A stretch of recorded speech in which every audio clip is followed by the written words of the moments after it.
This is the one that we know you've all been waiting for. It's the LG UltraGear Evo 39GX950B, the world's first 5K 2K resolution 39-inch ultra-wide OLED monitor, and one of the most exciting screens to be released this year.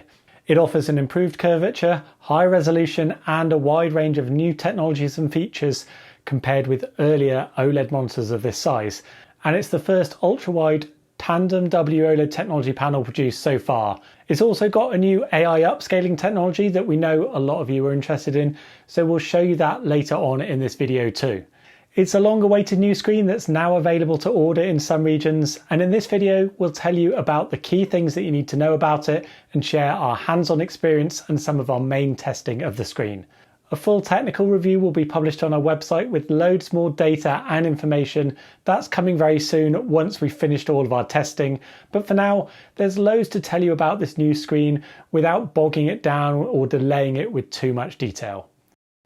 This screen offers the world's first in several key areas. It's the world's first to offer a 5K 2K resolution on an OLED monitor this size. A resolution that we've seen in the past from the 45-inch OLED segment on a monitor from LG Electronics as well, but it's now being offered on a slightly smaller 39-inch size screen. 39 inches is still large and immersive for sure, but it's a more comfortable size for many people, and we think it's a great balance here between comfort and immersion. A nice upgrade in size as well if you've been using a 34-inch ultra-wide screen before, or if you're one of those people who've enjoyed some of the 38-inch ultra-wide IPS screens that were released in the past, for instance. There has been some other 39-inch sized OLED monitors in the past, but only with a much lower resolution and pixel density, and the shift here to 5K 2K gives a massive improvement in both areas. The pixel density is now similar to all of the 32-inch 4K OLED monitors on the market, and that provides a really sharp and crisp image. In fact, the screen has the same physical vertical height as LG's 32-inch OLED monitors and the same vertical resolution, so it could fit nicely alongside those in multi-screen setups potentially. And of course, you get a wider experience here with a 21:9 aspect ratio. This high pixel density, along with an updated sub-pixel layout that we've seen on LG Display's other sized WOLED panels in recent times, provides really good text clarity as well. And despite the additional white sub-pixels still being present in the layout, we think that fringing issues are basically eliminated here for the vast majority of users, like they were on the 32-inch 4K panels previously released. Text looks sharp and clear at this density, and it's great to see 5K 2K offered here when traditionally screens of this size have a much lower resolution. Some people may be okay with using this resolution at 100% OS scaling, giving you a really large desktop space to work with, but the text size is pretty small, while other people might want to use something like 125% scaling for more comfortable text size and still a decent desktop space to work with. At 125%, the text size is very similar to a common 27-inch 1440p monitor, although of course with a better pixel density and a sharper image, and there's a good balance there between resolution and text size. This is also the first LG ultra-wide OLED monitor to offer a more subtle 1500R curvature, a positive improvement we think over the steep 800R curvature used on all of their previous models. When we tested the 45-inch model last year, we felt that the 800R curvature was okay in many situations on such a large screen once you got used to it, but a lot of people still found it too aggressive for their use cases, and certainly as the screen size gets smaller, that curve becomes too steep, we think. LG, to their credit, have listened to reviewer and market feedback, and it's really nice to see a more gentle 1500R curvature offered from this new screen. We really like the balance here on a 39-inch ultrawide. The design is simple and professional, and the stand provides height, swivel and tilt adjustments, and they're all easy to use, although there is a bit of a wobble from the screen as you move it around or when you use the on-screen menu joystick toggle on the bottom edge. There is a small fan in the screen as with LG's previous OLED monitors, but this is super quiet and you really have to press your ear right up to the top of the screen to be able to hear anything at all.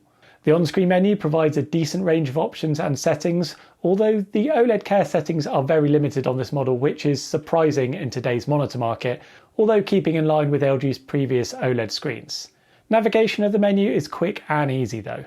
There's a good range of modern connectivity options with DisplayPort 2.1 with UHBR20 speeds, as well as two HDMI 2.1 ports and a USB Type-C with 90 watts power delivery. You can also use this screen at its full spec from an older DP 1.4 graphics card as well, courtesy of DSC, so there's wide support for older systems still.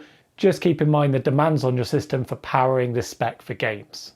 Picture-in-picture and picture-by-picture modes are supported for handling multiple video inputs, and there's also two USB-A data ports and a 4-pole headphone and mic jack.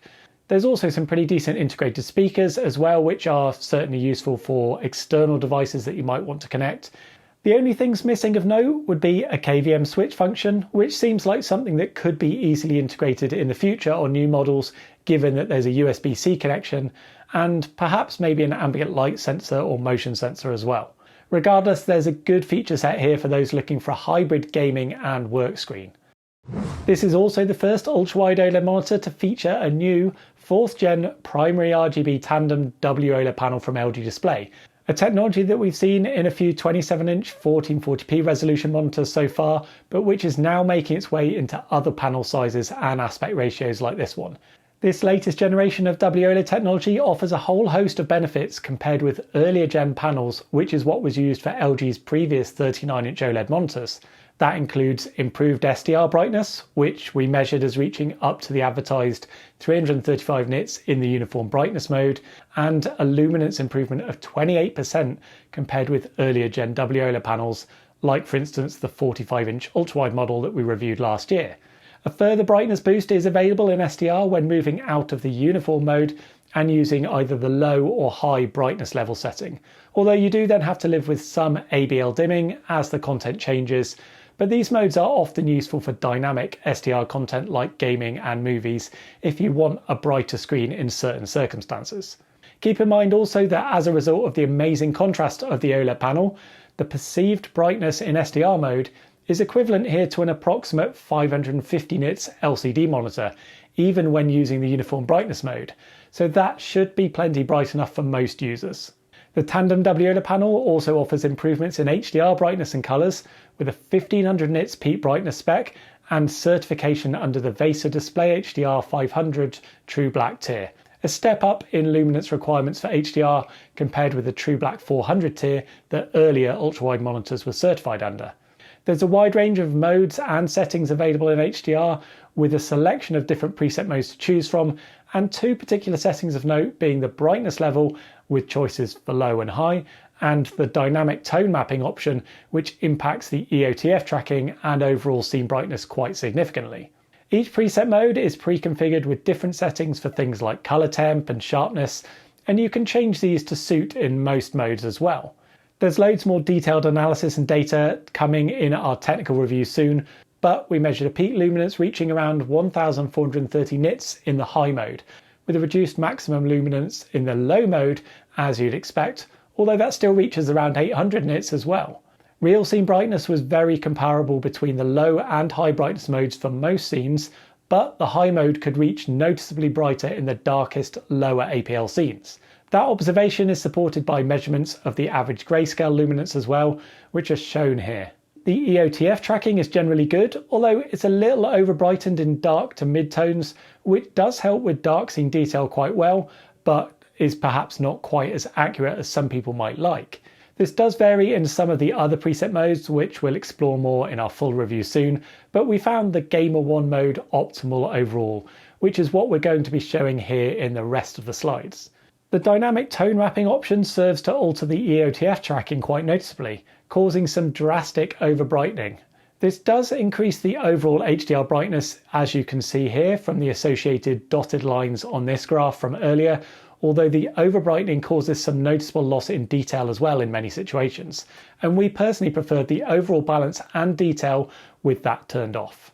Even with dynamic tone mapping turned off, which we prefer, the 39GX950B reaches up to around 26% higher peak white luminance in many situations compared with the 45-inch model, and around 33% higher for average grayscale luminance, which is impressive.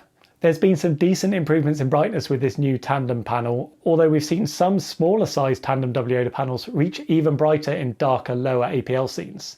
There were good improvements here though in the ultra-wide OLED market for HDR brightness, and we'll provide further HDR testing, data and comparisons in our full technical review as well. Colours have also been improved with a 99.5% DCI-P3 colour gamut quoted, although it does extend a considerable way beyond that reference, and in SDR we measured a 152% relative sRGB coverage, and that's on par with the other smaller Tandem WOLED panels that we've tested in the past. This offers substantial improvements in potential colour saturation and vividness compared with earlier Gen WOLED panels, and brings improvement for the Rec 2020 colour space as well.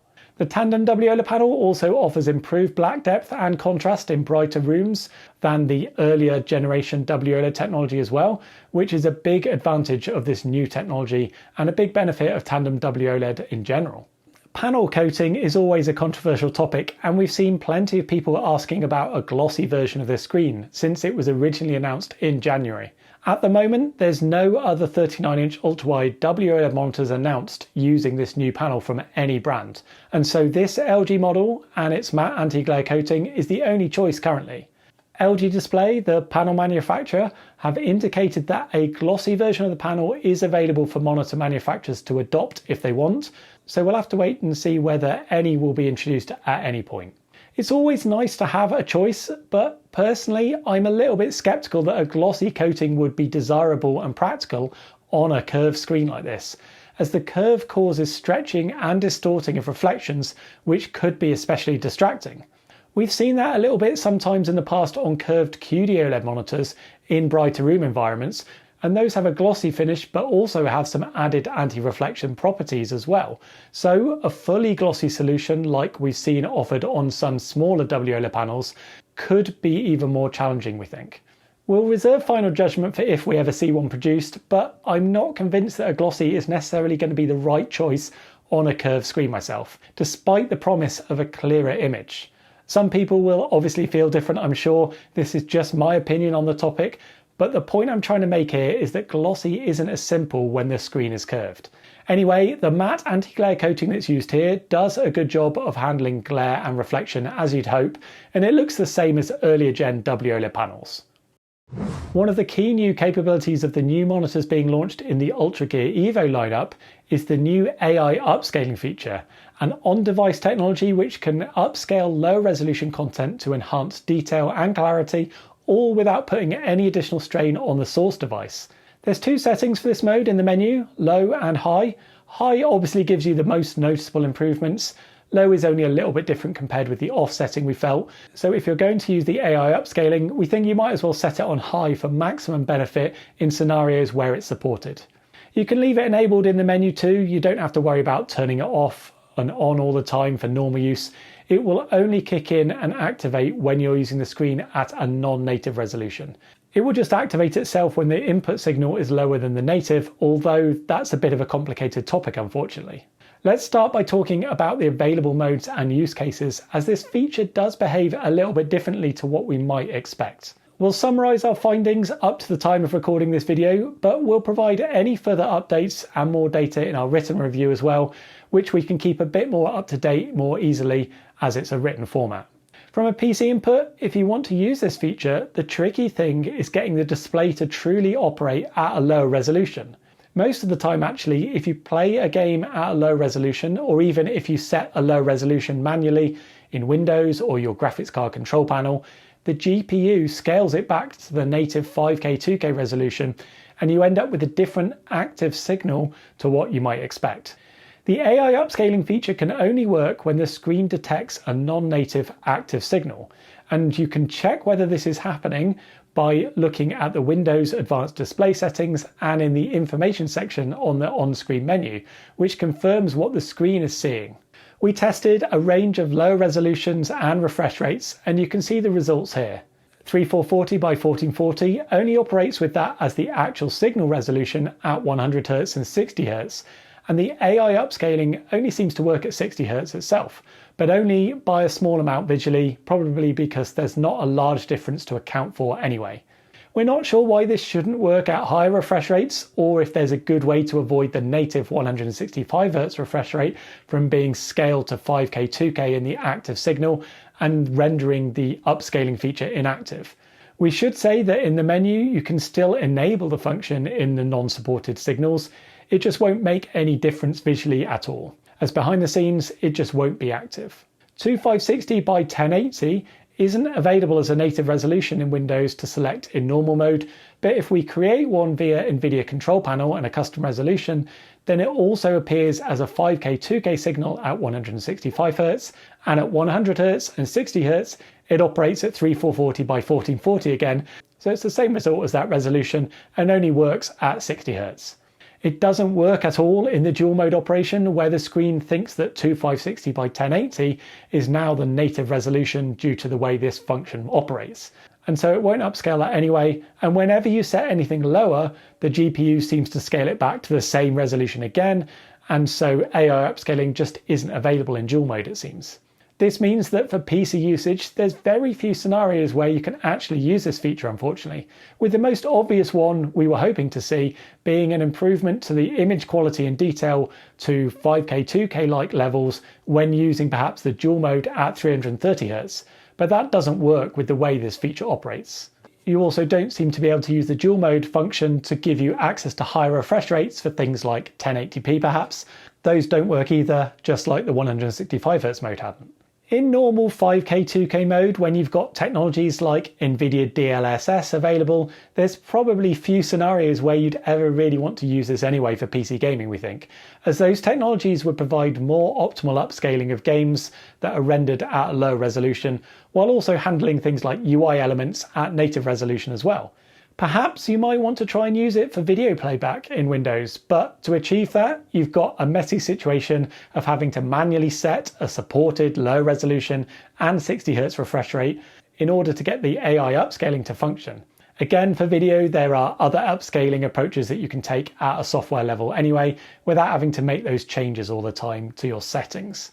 So for PC usage, we think realistically the AI upscaling isn't of much practical value, to be honest, and it doesn't deliver what we think many people are probably expecting, which is a shame.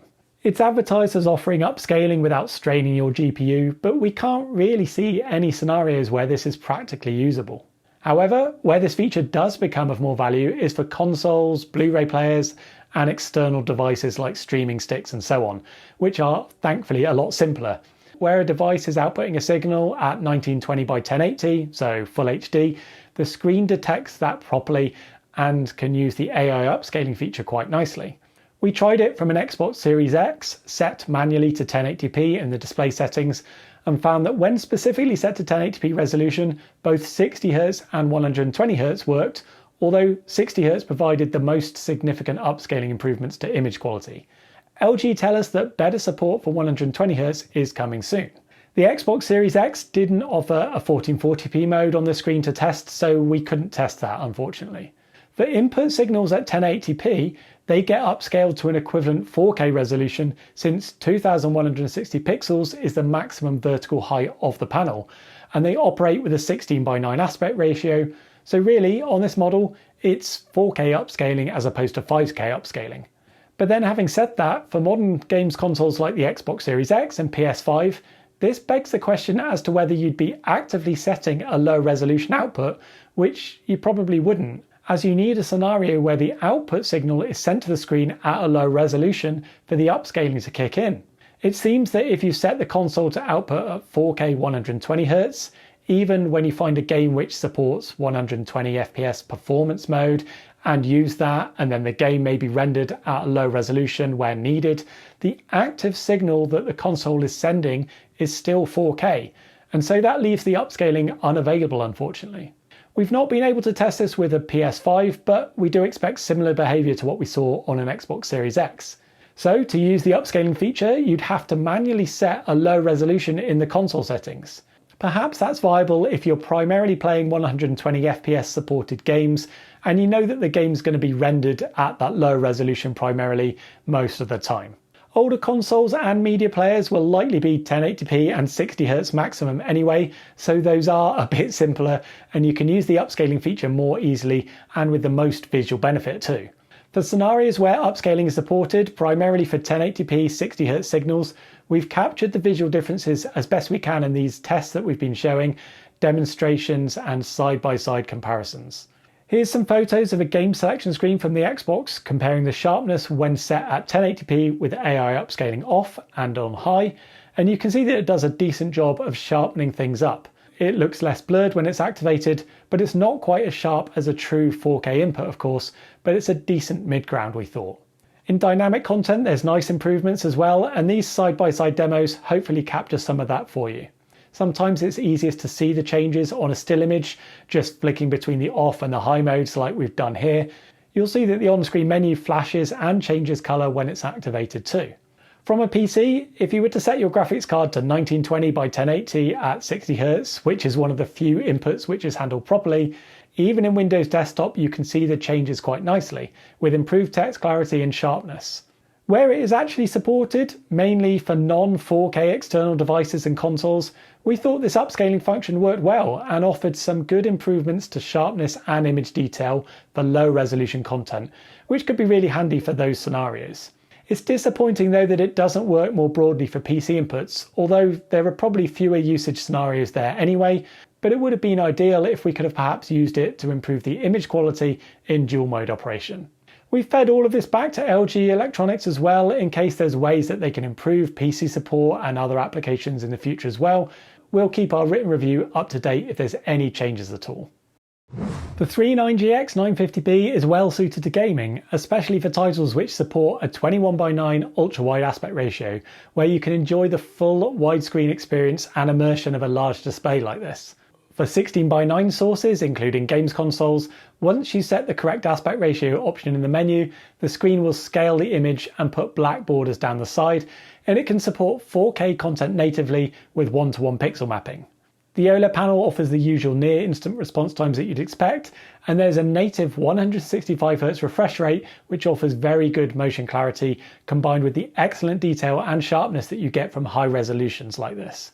You can find much higher refresh rates from smaller OLED monitors of course, but powering 5K 2K at high refresh rates will always be a challenge, and that's the limit from currently available OLED panels of this size and spec. To support faster gaming situations where you might want to prioritise speed and frame rates over detail and resolution, this model also supports a dual mode function, allowing you to increase the refresh rate to 330Hz when dropping to a lower ultra-wide Full HD resolution of 2560 by 1080. You can enter the dual mode either via the on-screen menu options or via the click of a quick launch button on the bottom edge of the screen. And there's a range of different modes and screen size simulations available to choose from. It's obviously quite a significant drop in resolution and you wouldn't be using it for desktop apps and things like that, but in dynamic content and gaming it's likely fine for a lot of situations, especially if you're going to sit a little bit further away from the screen using a control pad or something like that. It's also potentially useful for lower end systems where driving 5K 2K gaming may be more difficult. You've got that as an option here anyway, which is good news, and the motion clarity, fluidity and gaming experience is noticeably improved at these higher frame rates too. Variable refresh rates are supported using Adaptive Sync with certification under the AMD FreeSync Premium Pro, NVIDIA G-Sync compatible and VESA Adaptive Sync screens. And there's a VRR range of 48 to 165Hz with LFCUs below that. Console support was good, and you can use the aspect ratio controls in the menu to avoid image stretching, and the integrated speakers are also handy here we thought. There's no HDMI CEC feature to auto switch over to the HDMI input when you power on a console, but the next best thing is that it detects a new device and pops up a message asking if you want to switch over to that input, so that's perfectly fine. There's native support for 4K content with 1:1 pixel mapping, or you can make use of the AI upscaling as well if you're playing console games at a low resolution. While there are a range of additional gaming settings and features, there were a couple of things that were missing we thought, and you can find these on other modern OLED monitors. For instance, we'd like to see LG Explore adding a black frame insertion, blur reduction mode, and perhaps some VRR anti-flicker settings as well, if possible in the future. Those would be welcome additions to their UltraGear OLED lineup, we think. Input lag is very low in the standard 165Hz and 330Hz modes, and remains low even for 60Hz input, which is good news. We'll provide some further testing and data for gaming in our written review too. One feature that's not really advertised that much on the screen is that it supports hardware level calibration using LG's Calibration Studio software. allowing you to calibrate the screen's internal lookup table and store settings in a couple of dedicated preset modes. That gives you really good flexibility to achieve different targets and work with different content if you've got your own calibration device. If you don't have a calibration device, there's the usual good range of preset modes, including decent and accurate emulation modes for sRGB and DCI-P3, which we'll explore more in our upcoming written review. This new 39-inch OLED monitor is part of LG's wider UltraGear Evo lineup, with the Evo branding reserved for models with a 5K or higher resolution. We've already previously reviewed the ultra-fine Evo 6K professional monitor, for instance, but they've now announced several new displays in their UltraGear gaming lineup too, which we should briefly discuss here as well. Also being released at the moment is the 27GX950B, a 27-inch IPS LCD display with a 5K resolution, 16:9 aspect ratio, 165Hz refresh rate, and a dual mode function which supports 330Hz at 1440p. That's a great combination potentially for both productivity usage and gaming, and great if you're focused on super sharp images and high pixel density, while also giving the flexibility to game at higher refresh rates at a still very decent and very typical 1440p resolution on a 27-inch size screen. We discussed all of these new 5K dual mode monitors in loads more detail in our recent video, which is linked below too, so check that out if you want to know loads more. This 27-inch model also offers a 2304 zone mini LED backlight for high-end HDR, including a 1250 nits peak brightness spec and VESA Display HDR 1000 certification. That model is also available for order now in some regions, and we do hope to have a chance to review it and test it at some point soon. The other new UltraGear Evo model is the 52G930B, a huge format 52-inch ultra-wide VA LCD screen with a 5K 2K resolution and 1000R curvature. The largest screen available, in fact, with this resolution. That one is all about immersive gaming, and it offers a 240Hz refresh rate, some mid-tier HDR 600 capabilities, and provides the same vertical height as a 43-inch 16:9 display, just with an ultra-wide format here instead. That model is available to buy now in many regions. The 39GX950B is an excellent screen, and it's a no-brainer recommendation really if you're looking for a larger format ultra-wide screen offering loads of significant improvements and updates compared with earlier 39-inch models that have been released so far. It's also a great upgrade if you want a larger screen with a high resolution and pixel density than the wide range of 34-inch models that are available already. Only LG Electronics have so far announced a monitor using this new Tandem WOLED panel of this size and spec, and so it's unique in the market at this point in time, but that does mean of course that it carries a high price tag, which you'll have to consider of course. It's available to order now in a few regions at the time of this video, with other regional availability expected to start soon. We've got a tracker on our website for availability and pricing if you want to stay up to date on its release, and you can check out our affiliate link below as well for pricing and availability. Anything that we've not had time to cover in this video, we will cover off in our full technical review. We're just finalising testing for that at the moment, so expect to see it published very soon on our main website. We'll update the link below as well once it's available so that you can find that. We're just trying to focus in on the key things here in this video without making it super long and technical and without delaying it. Do let us know in the comments section below if you've got any further questions, and we'll try and make sure that we address those in the additional review. And let us know if you're thinking of buying this model or perhaps another OLED monitor this year. We'd love to know what you're thinking about. Thanks for watching. We'll catch you next time.